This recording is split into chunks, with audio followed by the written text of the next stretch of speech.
বিগত সরকারের প্রশাসনিক ব্যবস্থাপনায় পাকা ঘরে থাকার স্বপ্ন থাকলেও পূরণ হয়নি প্রত্যন্ত জনজাতি অংশের মানুষদের।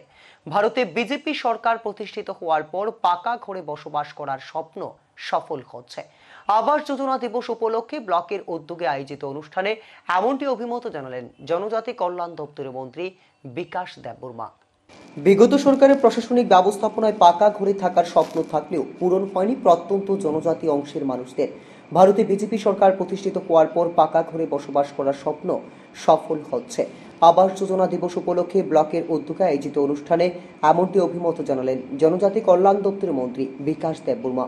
শুক্রবার তেলিয়ামুড়া মহকুমার মঙ্গিয়াকামী ব্লকের আরডি ব্লকের ব্যবস্থাপনায় আবাস যোজনা দিবস পালন করা হয় ব্লকের কনফারেন্স হল গৃহে। একটা সময় ছিল যেখানে প্রত্যন্ত এলাকার জনজাতি অংশের মানুষজনেরা পাকা ঘরে পরিবারের সদস্যদের নিয়ে বসবাসের স্বপ্ন থাকলেও অর্থের অভাবে সে স্বপ্নই রয়েছিল। একটা সময় প্রত্যন্ত জনজাতি এলাকাগুলির মানুষজনেরা পরিবারদের নিয়ে ছন বাঁশের ঘরে বসবাস করতে হতো। প্রতি বছর জঙ্গল থেকে ছন বাঁশ সংগ্রহ করে নতুনভাবে ঘর নির্মাণ করতে হতো, কিন্তু বর্তমানে ছন বাঁশ জঙ্গলে বিগত দিনগুলোর তুলনায় তেমন ভাবে পাওয়া যায় না। ফলে দুর্বিষহ অবস্থার মধ্যে বসবাস করে আসছিলেন ওই এলাকাগুলির বসবাসকারী জনজাতি মানুষজনরা। কিন্তু বিজেপি সরকার প্রতিষ্ঠিত হওয়ার পর প্রত্যন্ত জনজাতি এলাকাগুলির বসবাসকারী গিরিবাসীরা যাতে পাকা ঘরে থাকতে পারে তার জন্য কেন্দ্রীয় প্রকল্প আবাস যোজনায় ঘর প্রদান করা হয়। শুক্রবার মুঙ্গিয়াকামী আরডি ব্লকের ব্যবস্থাপনায় আবাস যোজনা দিবস উপলক্ষে এক অনুষ্ঠান আয়োজিত করা হয় ব্লক কনফারেন্স হলে।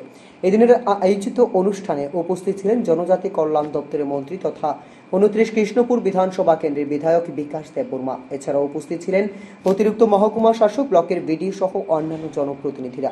এদিন আবাস যোজনায় ঘর পাওয়া 10 জন সুবিধাভোগীরা ঘর নির্মাণ কাজ সম্পূর্ণ করাতে তাদের হাতে পুরস্কার তুলে দেন মন্ত্রী বিকাশ দেববর্মা। এই অনুষ্ঠানকে কেন্দ্র করে ব্লকের উদ্যোগে এক রক্তদান শিবিরের আয়োজন করা হয়। একই দিনে মুঙ্গিয়াকামী দ্বাদশ শ্রেণী বিদ্যালয়ের ছাত্রছাত্রীদের পঠন পাঠনে অগ্রগতি হচ্ছে কিনা সেই বিষয়ে খোঁজ খবর নেওয়ার জন্য বিদ্যালয় পরিদর্শন করেন মন্ত্রী বিকাশ দেববর্মা। তিনি বলেন, এখনো পর্যন্ত যাদের ঘর নির্মাণ কাজ অসমাপ্ত রয়েছে তারা যাতে অতি দ্রুত নির্মাণ কাজ সম্পূর্ণ করার আবেদন রাখেন এই অনুষ্ঠানের মাধ্যমে। আগামী দিনে ব্লকের বিভিন্ন এলাকায় আবাস যোজনা প্রকল্পের মাধ্যমে ঘর বন্টন করা হবে বলে তিনি জানিয়েছেন। নমস্কার, শুভ সকাল সব মিডিয়া বন্ধুদেরকে। আজকে মুঙ্গিয়াকামী দুটো প্রোগ্রাম হয়েছে মুঙ্গিয়াকামী ব্লকের উদ্যোগে।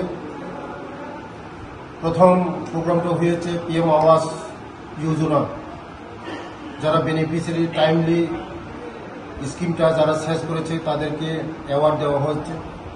10 জন বেনিফিশিয়ারিকে আজকে সিলেকশন করে তাদেরকে অ্যাওয়ার্ড দেওয়া হচ্ছে, সময়ের কাজ সময় শেষ করা দেওয়া হচ্ছে। আমাদের যে রাজ্যের মুখ্যমন্ত্রী, জনপ্রিয় মুখ্যমন্ত্রীর যে আহ্বান সময়ের কাজ সময় শেষ করা, তার জন্য সময়ের যে কাজগুলি সময়ে টাইমলি শেষ করে দিয়েছে, তার জন্য ওদেরকে ধন্যবাদ দিয়েছিলাম। সেকেন্ডলি যে প্রোগ্রামটা হচ্ছে ব্লাড ডোনেশন ক্যাম্প, এর মাধ্যমে আজকে মুঙ্গিয়াকামী ব্লকের মাধ্যমে আজকে ব্লাড ডোনেশন ক্যাম্প হয়েছে।